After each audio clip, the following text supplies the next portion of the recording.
industry is growing, I think we've been very smart in terms of doing demand planning based on the demand in actual markets, as opposed to talking to a buyer and really kind of trying to contract a certain order for a certain amount of quantities at a cost per piece and then delivering it at a certain time. I think our industry has gone a lot further than to understand consumer behavior and consumer demand and planning or demand planning based on that, which I think is really great.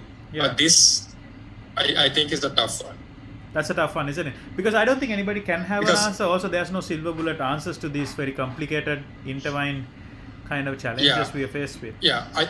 I think if it's possible, because you have 400,000, I mean, I'll just talk apparel mainly because that's an industry I've been very familiar to given my previous experience working at Microsoft and managing companies in the apparel sector, right? We have 400,000 plus people who are directly employed, plus another couple of hundreds and thousands indirectly employed.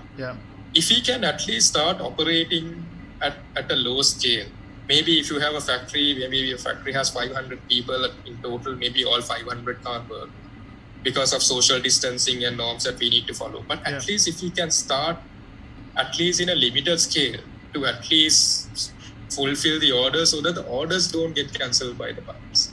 I think if we can start doing that, at least that is some way to at least recover some of the businesses that we have.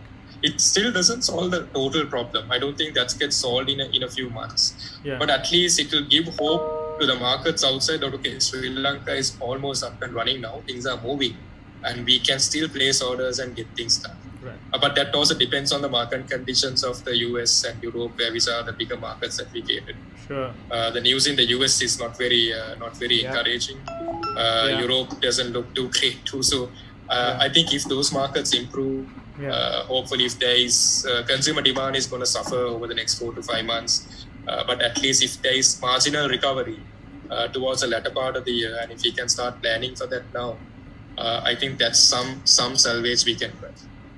Right. So let me come back to the finance industry, because what is the thought process? I'm sure you're talking to a lot of business leaders in the financial sector.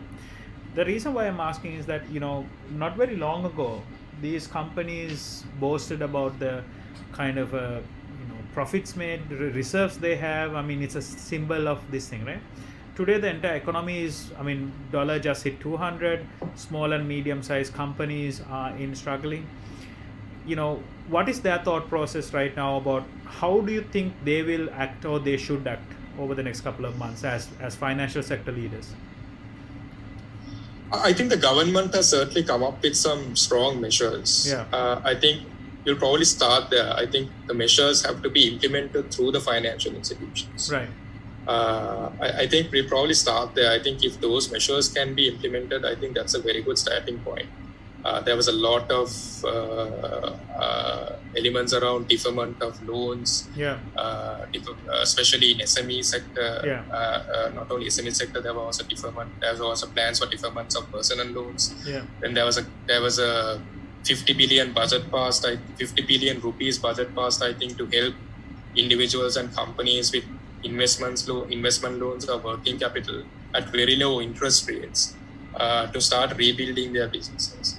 I think if you start there, I think that for me is a very good starting point.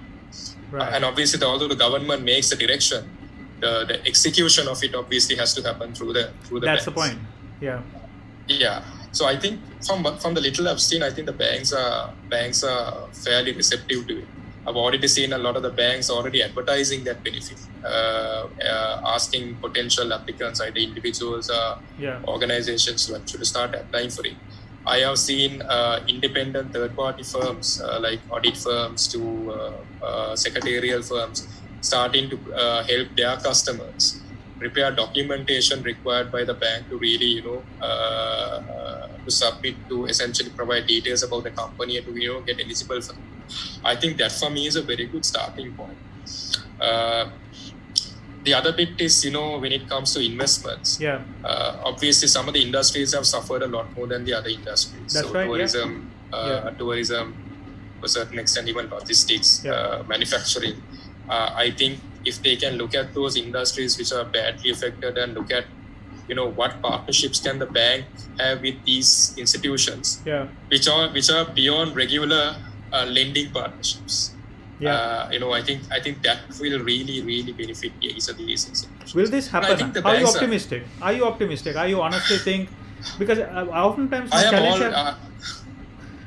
Sorry, go ahead. No, so what I always seen is that the directions I have seen, policies I have also seen, sometimes at the ground level execution had been challenging, and I think because you can't really enforce people to, because you will need a much bigger team to see whether people actually enforce this, and you can't do that all the time. People need to make a proactive initiative. So what I wanted to check is, are you optimistic that these executions will take place?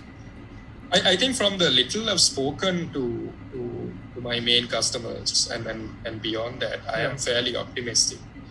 It all depends on the leadership also. And also what kind of person he is, right? I think if you drive this message across the hierarchy of the organization, I think you can make this happen. I've seen this happening in other countries, sure. Right. I think that's possible. Then if you look at the other aspects of it, recently I saw somebody in Australia. He has a couple of dozen apartments, I think, and he's cancelled rental payments for at least another 6 months to all his tenants. Nice. But in Sri Lanka, I saw 1 or 2 posts on social media where the landlords were asking for rents from the shops who were their tenants. So I think that also needs to start happening.